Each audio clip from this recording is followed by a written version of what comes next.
রংপুরের পীরগাছায় বৌভাতের দাওয়াত খেয়ে ফেরার পথে নিয়ন্ত্রণ হারিয়ে একটি যাত্রীবাহী বাস পুকুরে উল্টে পড়ে শিশুসহ ৩ জনের মৃত্যু হয়েছে। এই ঘটনায় আহত হয়েছেন অন্তত ২৫ জন। তাদের অধিকাংশকেই রংপুর মেডিকেল কলেজ হাসপাতালে নেওয়া হয়েছে। বুধবার রাত ১১টার দিকে পীরগাছা উপজেলার দেউতি সড়কের বেলতলা বাজার এলাকায় বাস উল্টে গেলে প্রায় ৩০ জন যাত্রী আহত হন। পরে আহতদের রংপুর মেডিকেল কলেজ হাসপাতালে নিয়ে গেলে চিকিৎসাধীন ৩ জনের মৃত্যু হয়। এখন পর্যন্ত নিহতদের নাম পরিচয় নিশ্চিত হওয়া যায়নি। প্রত্যক্ষদর্শী ও স্থানীয়রা জানান, রংপুর সিটি কর্পোরেশনের নজিরের হাট এলাকা থেকে হিন্দু ধর্মাবলম্বী ৫০ থেকে ৬০ জন গাইবান্ধার সুন্দরগঞ্জ উপজেলার বেলতলি এলাকায় একটি বিয়েবাড়িতে বৌভাতে বাসে করে গিয়েছিলেন।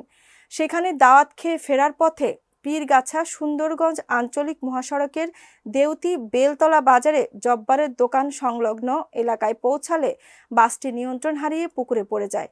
পরে তাৎক্ষণিক এলাকাবাসী ও ফায়ার সার্ভিসের কর্মীরা আহতদের উদ্ধার করে রংপুর মেডিকেল কলেজ হাসপাতালে ভর্তি করান।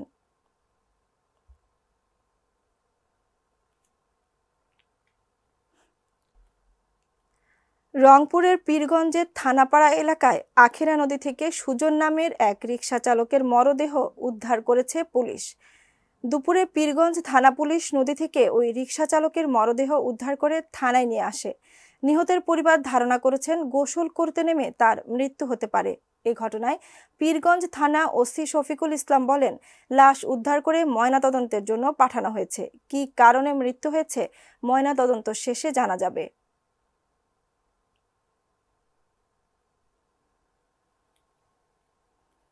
যে আমরা একটা সংবাদ পাই যে আমাদের এই আখিরা নদীতে একটি লাশ ভেসে আছে, একজন ব্যক্তির, অজ্ঞাত ব্যক্তির। পরে আমরা ওইখানে গিয়ে আমরা লাশ উদ্ধার করি। তার পরিবারের লোকজন লাশ শনাক্ত করে, সুজন নাম শনাক্ত করে। আমরা এখন যে আইনগত পদ্ধতি আমরা লাশের সুরথাল করছি, ওনার পোস্টমর্টেম হবে। আসলে পোস্টমর্টেমেই বোঝা যাবে যে মৃত্যুর প্রকৃত কারণ কি। এছাড়াও আমরা অন্যান্য দিক খতিয়ে দেখছি।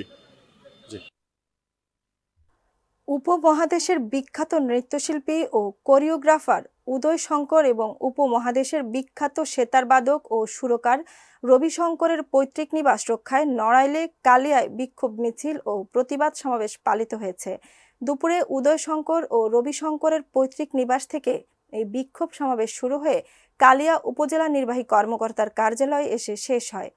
বিক্ষোভ সমাবেশে অংশ নেয়া কালিয়া উপজেলা ছাত্রদলের আহ্বায়ক সম রাকিবুজ্জামান পাপ্পু জানান, উদয় শঙ্কর ও রবি শঙ্কর আমাদের এলাকার গর্ব। তাদের পূর্বপুরুষেরা আমাদের এলাকার সম্ভ্রান্ত একটি পরিবার ছিল।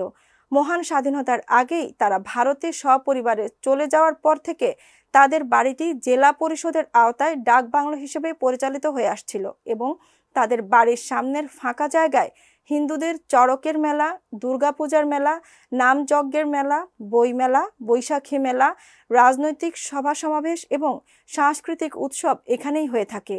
কিন্তু জেলা পরিষদ শত বছরের ঐতিহ্যর স্থানটিকে নষ্ট করে মার্কেট নির্মাণ করছে। আমাদের দাবি, মার্কেট নির্মাণ না করে শত বছরের এই ঐতিহ্য ধরে রাখার। উল্লেখ্য, স্বাধীনতার পরবর্তী সময় থেকে উদয় শঙ্কর ও রবি শঙ্করের পৈতৃক নিবাস নড়াইল জেলা পরিষদের ডাক বাংলো হিসেবে ব্যবহার হয়ে আসছে এবং খালি জায়গাটিতে বৈশাখী মেলা, নামযজ্ঞের মেলা, বইমেলা, রাজনৈতিক সভা সমাবেশ ও সাংস্কৃতিক অনুষ্ঠানের স্থান হিসেবে ব্যবহার হয়।